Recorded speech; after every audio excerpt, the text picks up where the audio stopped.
Assalamualaikum warahmatullahi wabarakatuh. Perkenalkan, nama saya Winda Afrina. Saya berasal dari kelas 12 IPA 3. Baiklah, di video kali ini saya akan menyampaikan materi tentang unsur transisi periode keempat. Di dalam kimia terdapat unsur golongan transisi periode keempat dalam sistem periodik unsur. Pada unsur transisi periode 4, ada 10 jenis logam yang termasuk dalam unsur transisi ini. Kelimpahan unsur transisi periode 4 di alam dan manfaatnya yaitu: yang pertama yaitu skandium. Logam ini ditemukan pada mineral torfelit. Skandium dibuat dengan elektrolisis cairan SCCl3 yang dicampur dengan klorida lainnya. Manfaat unsur ini utamanya ketika dipadukan dengan logam lain, misalnya seperti paduan aluminium, skandium dipakai pada industri aerokasa dan peralatan sukan. Yang kedua yaitu titanium. Ditemukan pada mineral rutil yang di biji besi sebagai ilmenit dan ferrotinit. Titanium terdapat pula pada karang, silikat, bauksit, batu bara, dan tanah liat. Titanium dibuat dengan metode Krull yang banyak menggunakan klor dan karbon. Titanium dipakai pada badan pesawat terbang dan pesawat supersonik. Pada suhu tinggi, kekuatan titanium cenderung stabil.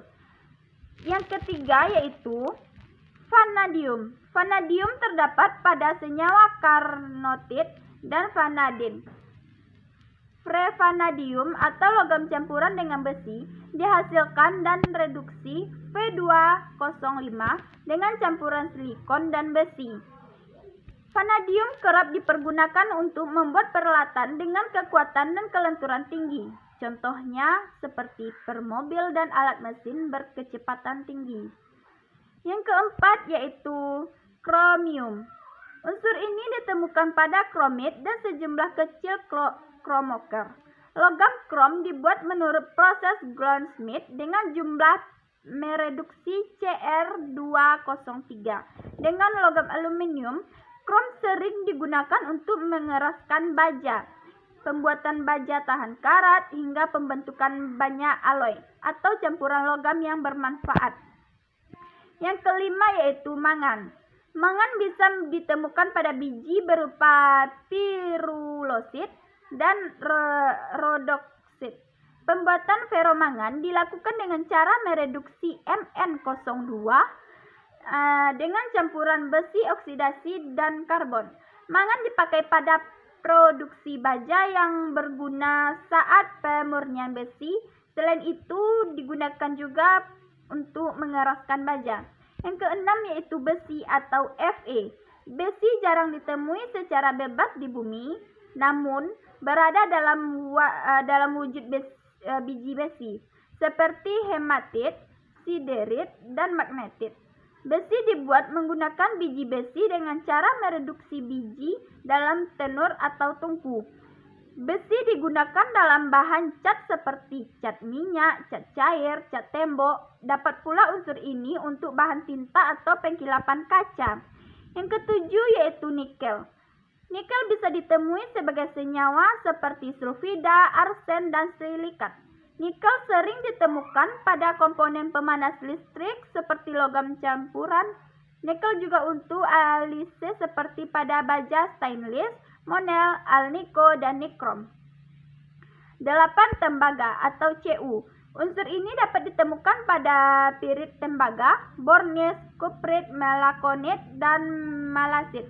Tembaga diperoleh dari biji kalporit CuFeS2 melalui tahapan penguapan, pemanganan, reduksi, dan elektrolisis.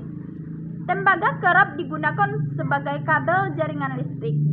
Pipa leduk juga sebagian memakai bahan dari campuran tembaga. Yang kesembilan yaitu seng atau Zn. Unsur tersebut ditemukan di alam sebagai senyawa sulfida seperti seng blend, senyawa karbonat kelamin, dan senyawa silikat seperti hamimorfit. Pembuatan logam seng dilakukan dengan memangan seng sulfida atau ZnS. Lalu oksida seng direduksi dengan karbon pijar. Seng digunakan dalam pelapisan besi dan baja seperti pencegahan karat. Yang ke-10 yaitu kobal. Kobal di alam ditemukan sebagai arsena dari Fe, CuNi dan dikenal sebagai smaltit kobal dan eritit. Unsur kobal ketika hujan hidrosida akan timbul NaOCl. Kobal dipakai dalam pembuatan alkino dengan menyempurnakan dengan besi, nikel dan logam lainnya. Paduan kobal, kromium dan wolfram bisa dimanfaatkan dalam peralatan berat, peralatan bersuhu tinggi dan peralatan yang bercukupan tinggi. Sifat unsur transisi periode keempat ini memiliki beberapa sifat, yaitu pertama, sifat logam. Semua unsur transisi periode keempat adalah logam dengan elektron-elektron berpasangan, kecuali pada logam seng. Keadaan ini membuat kisi kristal logam dalam unsur ini lebih susah dirusak daripada kisi kristal logam golongan utama. Logam-logam transisi bersifat keras dan memiliki daya hantar listrik yang lebih baik dari logam pada golongan utama. Yang kedua, memiliki titik leleh dan titik didih tinggi. Keunggulan ini disebabkan ikatan antar atom pada logam di unsur tersebut lebih kuat. Dari 9 atom pada unsur transisi periode 4 ini, hanya seng yang titik leleh dan titik didihnya paling rendah. Hal ini dipicu keadaan pada seng yang orbital D-nya telah berisi penuh dan menyebabkan antar atom seng tidak bisa membentuk ikatan kovalen. Yang ketiga, memiliki sifat magnetik. Dalam unsur transisi periode 4, logam-logamnya bersifat magnetik. Ketika magnetik dapat berupa paramagnetik, diagnetik, dan ferromagnetik. Yang keempat yaitu jari-jari atom lebih besar dan tidak teratur dari kiri ke kanan. Keadaan ini dipengaruhi banyaknya elektron 3D yang saling tolak-menolak sehingga memperkecil daya tarik-menarik inti atom terhadap elektron. Elektron pun akan lebih menjauhi inti atom dan jari-jari atomnya lebih besar. Yang kelima yaitu ion berwarna. Hampir semuanya tingkat energi elektron pada unsur transisi memicu munculnya warna pada ion-ion logam transisi. Elektron akan bergerak pada tingkat lebih tinggi dengan menyerap sinar tampak. Sementara itu, dilihat dari sisi kimia, sifat unsur transisi periode 4 yaitu pertama, memiliki harga potensial di elektroda negatif kecuali pada Cu.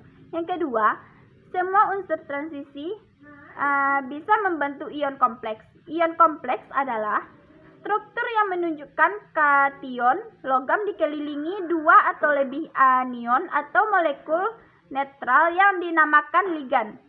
Baiklah, itu yang dapat saya sampaikan di video kali ini. Kalau ada salah, saya mohon maaf. Wassalamualaikum warahmatullahi wabarakatuh.